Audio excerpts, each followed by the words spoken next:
Hi, and welcome to the Magic of Giving. Central Florida is well known for the magic of its famous theme parks and attractions, but there's another kind of magic here, a magic that touches the lives of residents in need of assistance. That magic is spread by people who dedicate their lives and their calling to helping others. They work for Central Florida's nonprofit organizations, and that's what this show is all about. In each episode, we will feature one of Central Florida's nonprofit organizations and reveal the magic they share as they change the lives of those that are less fortunate.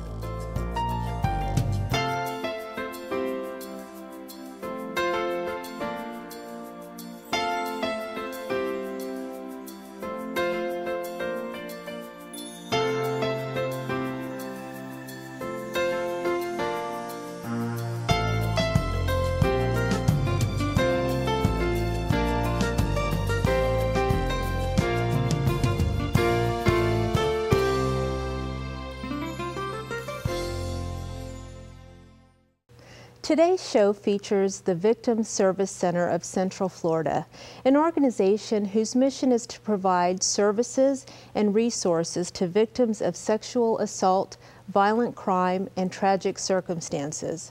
With me to discuss the history and goals of the organization is Louis Damiani, Executive Director, and Craig Swigert, VSC Board Chairman. In this segment, we'll discuss the how and why the Victim Service Center was originally formed. Thank you both so much for joining us today. Thank you for having us. Thank you. So can you talk a little bit about the history of the organization and how you got started? Sure. Actually, it was an Orange County agency initially. One of Orange County's former commissioners, a lady named Mary I. Johnson. It was a 12-year commissioner. She had a family member that had been victimized and realized pretty quickly thereafter that there weren't a lot of services. Once the law enforcement came and took their report, there weren't services available to kind of help people navigate the criminal justice system, and more importantly, to provide any sort of counseling or support services.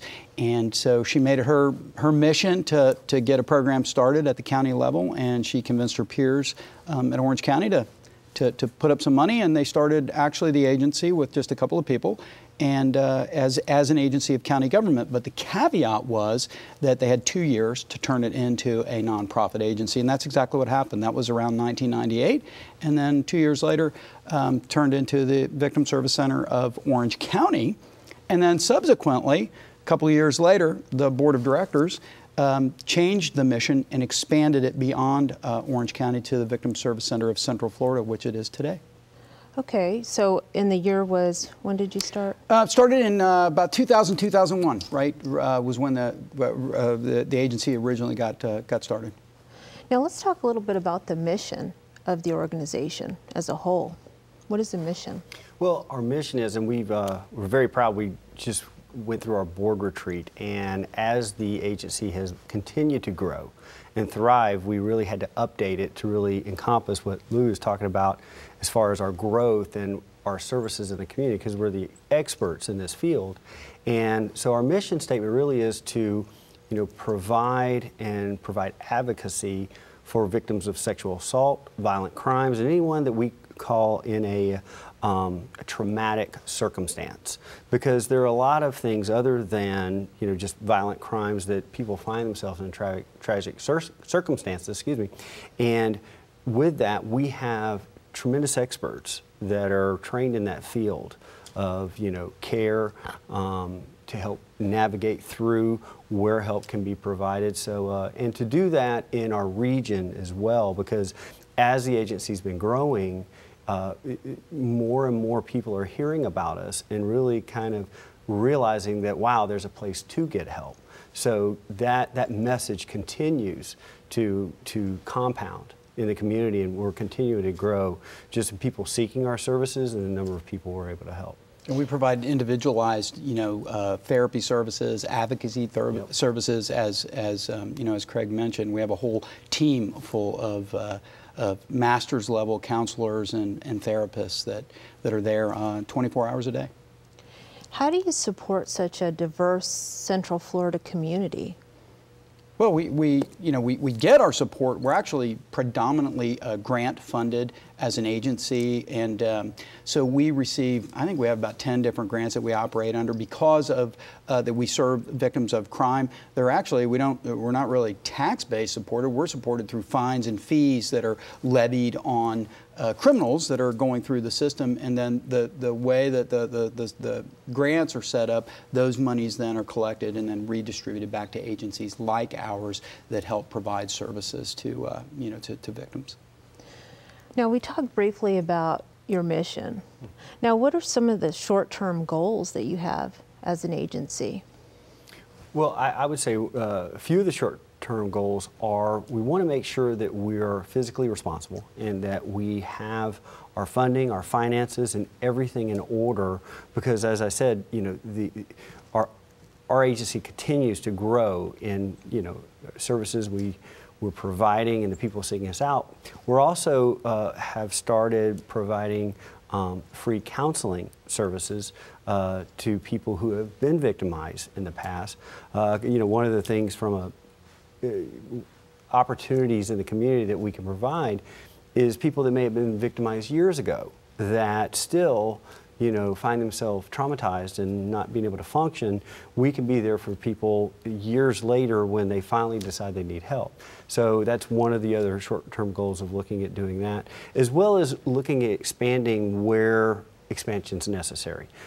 Assessing the needs in the communities that we support, not just in the core of Orlando, of downtown, but as we look in the supporting communities, where are our needs and where can we provide that service? Because as Louis talked about, the expert level of care that we provide is something that not all communities have the luxury to be able to afford. And a real credit goes to Craig and our board of directors, because we were pretty good at doing this immediate crisis intervention, crisis counseling. Again, we run a 24-hour hotline, but our board said, we need to be able to do more. We need to be able to do the long-term therapy, and set aside some resources for us about 2 years ago and started a therapy department, which has almost immediately that filled up, and then within about a year we filled up our second full-time therapist, and we're just starting now. We just created our third therapy suite, and we have 2 actual intern therapists that will be working with us as well. So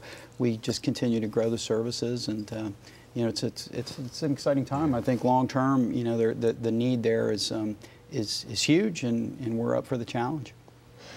Let's talk a little bit. Let's go back to what you just said earlier about folks that have had trauma and they don't come out until years later. I know we had talked when I had gone to your facility a couple weeks ago. I want you to talk a little bit more about that, because I know that there's people probably watching today that might have been a victim of an event like that, and just talk a little bit more about what you just... And again, I think that's what our board identified is, so we run this hotline and people can call us and they're in this crisis type of situation, but what about the other folks? Well, what we actually came to learn, if you look at the clients that we serve, we went and literally found out, how long after the occurrence did you come forward and did you start looking for help? And what we found was it's an average of about 8 years. So as good as we are at the crisis piece, it's a very small, piece of what we do. When you look at the overall picture, the long-term therapy and the people that have realized, maybe many years later that something was still burdening them, that there was some trigger that came back. We get a lot of folks with post-traumatic stress disorder that come through our doors. So, we can, and sometimes the time frame is even greater than that. That's why I think the therapy is such a needed service and one that will continue to grow for us. Okay. Well, and to expand on that is, credit also is to Louis and our team that are just immensely qualified professionals, and instead of just treating the unfortunate event of a rape, which is much needed and is the level of care and comfort that we provide in that tragic event is wonderful, but instead of just helping the reactive nature of that, we also want to be proactive, and what we found is, there are a lot of white-collar families or communities that maybe this kind of thing did not go reported, or they have a need, or they did not want to come out and say, hey, this happened to me. And those are the things that, as we not only provide care in the event, but we can also provide proactive care to people who may have been suppressing this for years and years.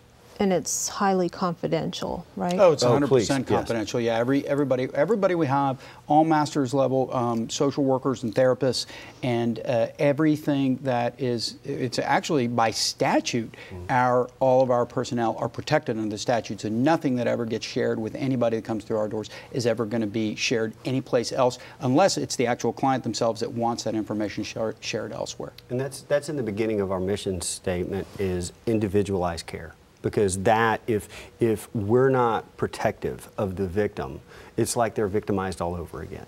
So we really take that seriously with our staff and with everything that we do, is that we want to be the place of healing.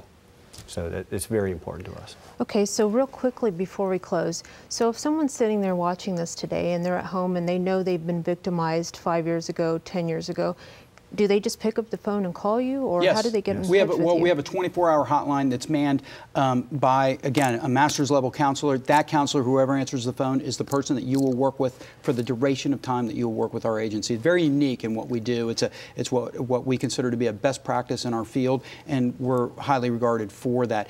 And hopefully you'll be able to put it up on the character generator, but it's 407-497-6701 is our 24-hour hotline. Okay. Okay, well, thank you both so much for joining us today in this segment, and I'm sure the community appreciates all that you do for the community. Thank you for having us. Thank you. We're going to take a short break now, and when we return, we'll discuss the many programs and services provided by the Victim Service Center of Central Florida. Thank you guys so much for joining us. You guys are awesome.